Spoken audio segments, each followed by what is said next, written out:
இனி கடைகளில் போய் தனித்தனியாக மசாலா வாங்க வேண்டாம். சிக்கன் குழம்பு, மட்டன் குழம்பு, மீன் குழம்பு, புளிக்குழம்பு, வத்த குழம்பு, கருவாட்டு குழம்பு, மட்டன் குழம்பு எல்லாத்துக்குமே இந்த ஒரு மசாலா பொடி போதும்.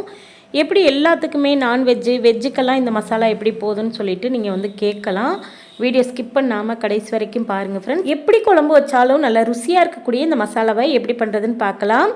இப்போது இந்த மசாலா பொடி பண்ணுறதுக்காக நான் வந்து பார்த்திங்கன்னா 50 கிராம் அளவுக்கு வந்து மிளகு எடுத்திருக்கேன். ஃபஸ்ட்டாக நீங்கள் வந்து மிளகை வந்து வறுத்துக்கலாம். கடாயில் போட்டு மிதமான ஹீட்டில் வச்சு 2 நிமிஷத்துக்கு நல்லா வறுத்து விடுங்க.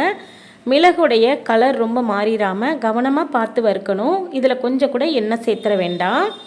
மிளகு நல்லா வறுத்ததுக்கப்புறம் இதை இப்போ வந்து பார்த்திங்கன்னா பிளேட்டில் கொட்டி ஆற விட்டுறலாம். அடுத்ததாக அதே கடாயை பயன்படுத்தி சோம்பு வறுத்துக்கலாம். நான் இன்றைக்கி 100 கிராம் அளவுக்கு வந்து சோம்பு எடுத்திருக்கேன்.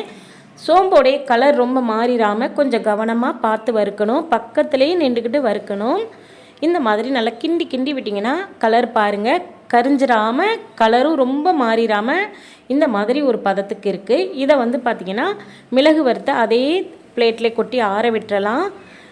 50 கிராம் அளவுக்கு வந்து மிளகு, 100 கிராம் அளவுக்கு வந்து சோம்பு, 150 கிராம் அளவுக்கு வந்து சீரகம் சேர்த்துக்கலாம்.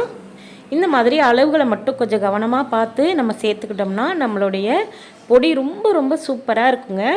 சீரகம் பாருங்கள் நல்லா வறுபட்டுருச்சு. இந்த மாதிரி நல்லா வறுத்ததுக்கப்புறம் இதை வந்து பார்த்திங்கன்னா அதே பாத்திரத்தில் கொட்டி ஆற விட்டுறலாம். அடுத்ததாக வந்து பார்த்திங்கன்னா மல்லி.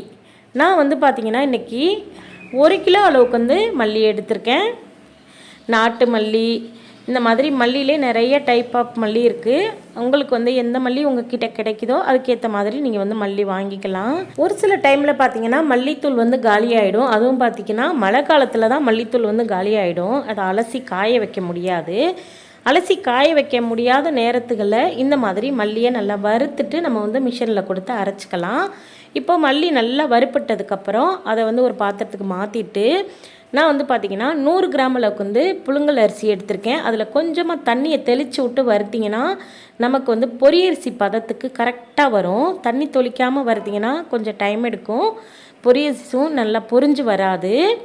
இந்த மாதிரி தண்ணியை தெளித்து விட்டு வறுத்திங்கன்னா பொரியரிசி பதத்துக்கு நல்லா அந்த அரிசியெல்லாம் நல்லா வெடித்து நல்ல பொன்னிறமான கலரில் வந்துடும்.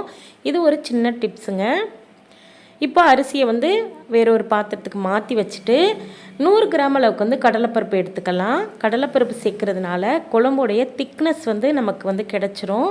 அதே சமயத்தில் குழம்பு வந்து பார்த்திங்கன்னா ரொம்ப ரொம்ப டேஸ்ட்டாக இருக்கும். சாம்பாருக்கெல்லாம் வந்து இந்த பொடியை போட்டிங்கன்னா சாம்பாருடைய வாசனையே வேறு லெவலாக இருக்குங்க. கண்டிப்பாக ட்ரை பண்ணுங்கள். இந்த மாதிரி கொஞ்சம் கவனமாக கடலைப்பருப்பை ரொம்ப கருகி போயிடாமல் எல்லா சைடுமே ஈவனாக கலர் வர்ற மாதிரி வறுத்து எடுத்துக்கலாம். இப்போ நான் வந்து பார்த்திங்கன்னா 1 கிலோ அளவுக்கு வந்து மல்லி எடுத்திருக்கேன். இதை வந்து நல்லா காய வச்சுட்டேன். எனக்கு ஒரு டவுட்டுங்க. ஒரு சில பேர் பார்த்திங்கன்னா மல்லியை வந்து கழுவிட்டு காய வச்சு எடுக்கணும் அப்படிங்கிறாங்க. ஒரு சில பேர் மல்லியை வந்து கழுவிட்டால் அதோடைய எசன்ஸ் எல்லாம் போயிடும் அப்படின்னு சொல்கிறாங்க. மல்லியை கழுவணுமா இல்லை கழுவ தேவையில்லையான்னு சொல்லிவிட்டு கமெண்டில் சொல்லுங்கள். நானும் தெரிஞ்சுக்கிறேன், நம்மளுடைய நண்பர்களும் தெரிஞ்சுக்கட்டும். முக்கியமாக எனக்கு இந்த கமெண்டை வந்து கண்டிப்பாக பதிவுப்படுத்துங்க. இப்போது நம்ம வந்து பார்த்திங்கன்னா மல்லியில் நம்ம வறுத்த மசாலா எல்லாத்தையுமே சேர்த்துட்டு இதை கொஞ்சம் நேரத்துக்கு ஆற விட்டுட்டு மிஷினில் கொடுத்து அரைச்சிக்கலாம். இந்த மசாலா பொடி கண்டிப்பாக எல்லாத்துக்குமே ரொம்ப ரொம்ப சூப்பராக இருக்கும். நான் வந்து பார்த்திங்கன்னா தனித்தனியாக மசாலாவெல்லாம் கடையில் வாங்க மாட்டேன். இது வந்து பார்த்திங்கன்னா மட்டன் குழம்புக்கு, சிக்கன் குழம்புக்கு, அதுக்கப்புறம் வந்து நண்டு கிரேவி, புளிக்குழம்பு, கருவாட்டு குழம்பு, அதுக்கப்புறம் சிக்கன் குழம்புன்னு எல்லாத்துக்குமே இந்த ஒரு மசாலா பொடி தாங்க போடுவேன். நான்வெஜ்ஜுக்கும் சரி வெஜ்ஜுக்கும் சரி இந்த மசாலா பொடி போதும், சூப்பராக இருக்கும். இந்த மசாலா கூட நம்ம வந்து பட்டை வகைகள்லாம் எதுவுமே சேர்க்கலை. அதே சமயத்தில் வெந்தயம், அதுக்கப்புறம் வந்து பார்த்திங்கன்னா பெருங்காயத்தூள் எதுவுமே சேர்க்காததுனால எல்லா குழம்புக்குமே இந்த ஒரு மசாலா பொடி போதுங்க. கண்டிப்பாக